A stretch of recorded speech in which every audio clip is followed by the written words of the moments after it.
Bonjour à toutes et à tous et bienvenue à ce nouveau Good Morning Market du mardi 7 décembre 2021. Alors, on commence par le contexte de marché avec un vent d'optimisme qui a soufflé notamment sur Wall Street. Le docteur Fauci est venu apaiser les craintes concernant le nouveau variant et donc on assiste à une prolongation du rebond. Alors, concrètement, une séance plutôt fructueuse sur le marché action, même en Europe, avec la majorité des indices qui terminent la séance en clôture positive, malgré des données décevantes sur les commandes industrielles allemandes. Et donc un DAX qui gagne 1,38%, le CAC 40 1,48%. Pareil, hein, à Wall Street, nous l'avons dit, Anthony Fauci a renforcé l'optimisme, a apaisé les craintes, après avoir déclaré que le nouveau variant ne présenterait pas un degré de gravité élevé.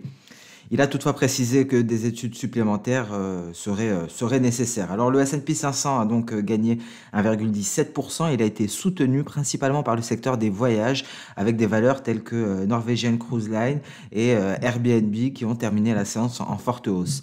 Le Dow Jones a progressé d'1,87% et le Nasdaq a gagné 0,93%. Le Russell 2000, lui, a bondi de 2,06%.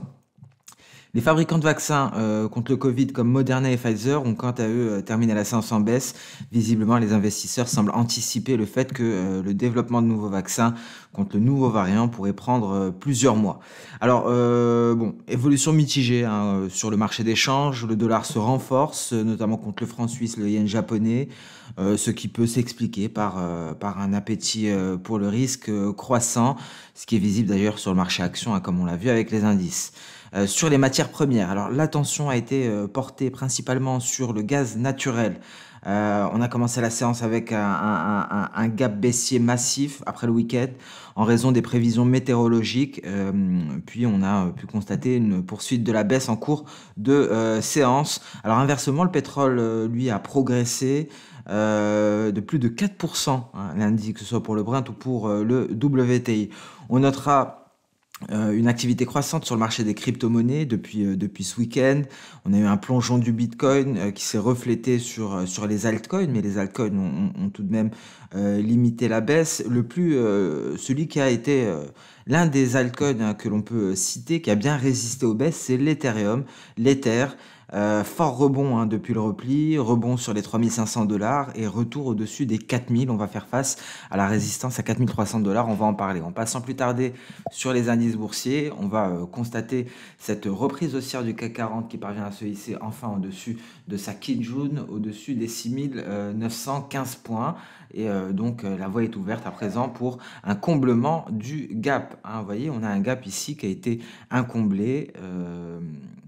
Et donc, hein, l'idée, le but à présent est d'aller combler ce gap pour aller chercher les 7065 points et peut-être aller chercher les précédents records. Le DAX en pleine traversée du nuage en données journalières. Alors la résistance à court terme, aujourd'hui en tout cas, elle sera à 15 600 points. C'est un palier de Kijun, le DAX est à 15 511 points.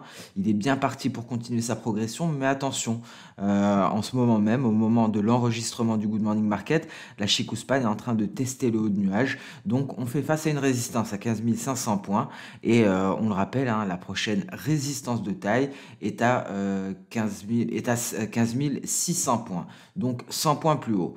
On va le voir en données intraday, hein, vous voyez, on a ici les 15 600 points, ça correspond à la Kijun. On peut s'amuser à ajouter un Ishimoku journalier. On ne va garder que la Kijun, hein, on le fait assez souvent, ça permet donc d'avoir les différents niveaux sur un seul et même graphique et on va constater effectivement que les 15 600 points ce sera une grosse résistance. Vous voyez ici, c'est notre Kijun également en données journalières et ça représente notre SSB en données H4. Donc pour sortir du nuage, il faut casser la SSB H4 et il faut casser la Kijun journalière. Donc grosse résistance à 15 600 points.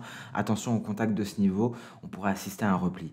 Le Nasdaq retrouve des couleurs, hein. Vous voyez ici la grosse résistance, c'est le seuil psychologique des 16 000 points. Légèrement au-dessus, on retrouvera la moyenne mobile à 200 périodes.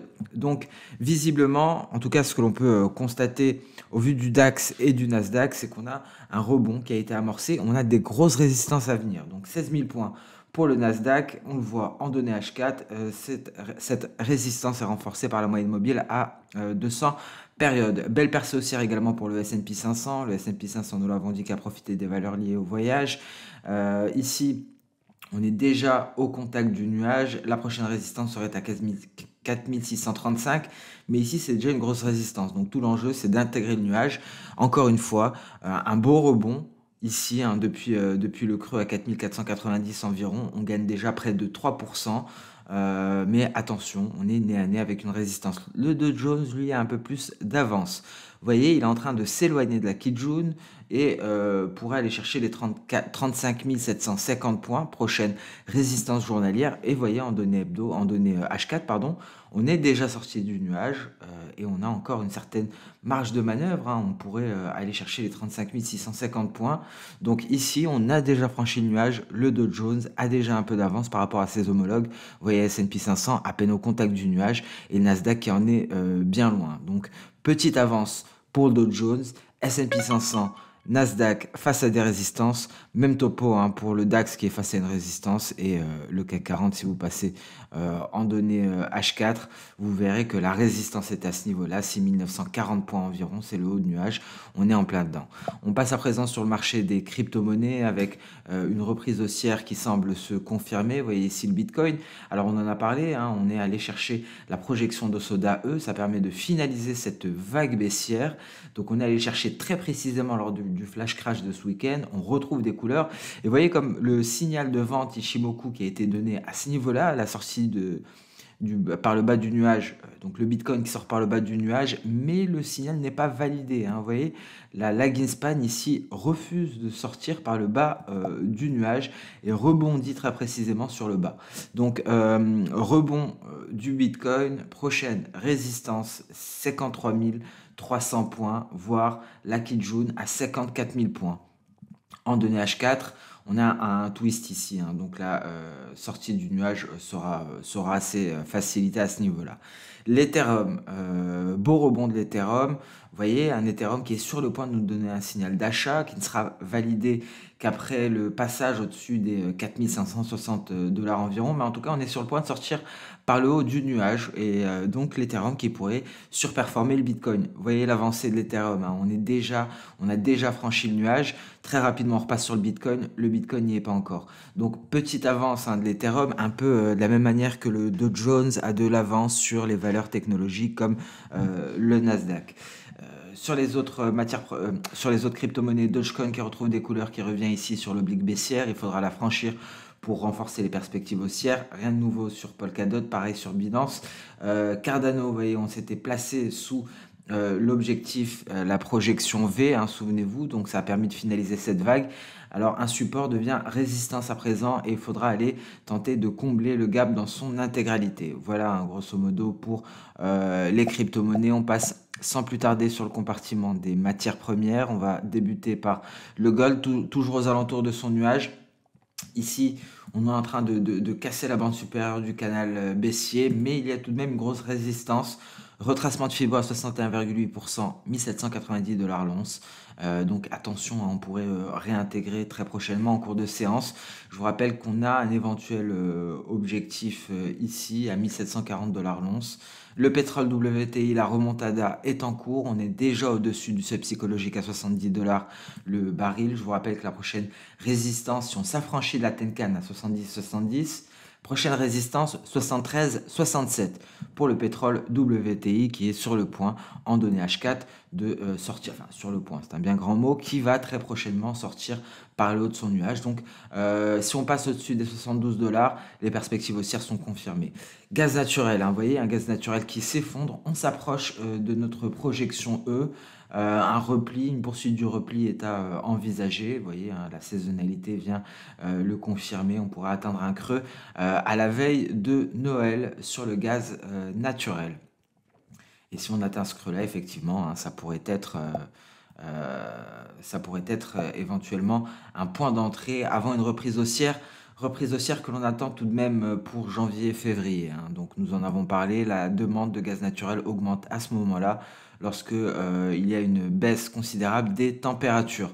Le cacao marque une pause face à sa quille jaune, rien à signaler pour le moment, on en a parlé de ce rebond et donc d'une prochaine résistance à aller chercher et c'est notre nuage. Le maïs, ça tient bon ici, hein, cette configuration en borderline, en double creux, on attend d'atteindre les 600. On passe à présent sur le marché d'échange avec un billet vert, bon, rien à signaler en hebdo ici, souvenez-vous, on a ce double creux avec un premier objectif qui a été atteint. Ce que l'on constate, légère reprise du billet vert qui marque une pause, hein, en ce début de séance européenne. Vous voyez ici en données H4, on va peut-être assister à une accélération haussière à un moment donné ou à un autre. Si on arrive à se hisser aux alentours des 93 450, c'est le moment où la lagging span pourra se libérer du nuage et donc on pourrait espérer un dollar américain qui va chercher les 96 930. Dans un tel scénario, cela précipiterait la baisse de l'euro-dollar pour aller se placer sous les 1,12. L'euro-dollar qui est sans grand changement aux alentours de sa Tenkan à l'heure actuelle. Tenkan qui correspond au nuage en données journalières. GBP-USD, tentative de rebond, on est à 1,3280. On s'attaque aussi à la Tenkan, mais des perspectives qui sont toujours baissières. GBP-NZD, sortie de nuage par le haut, mais on n'a pas de validation. La Chikou-Span est dans le nuage.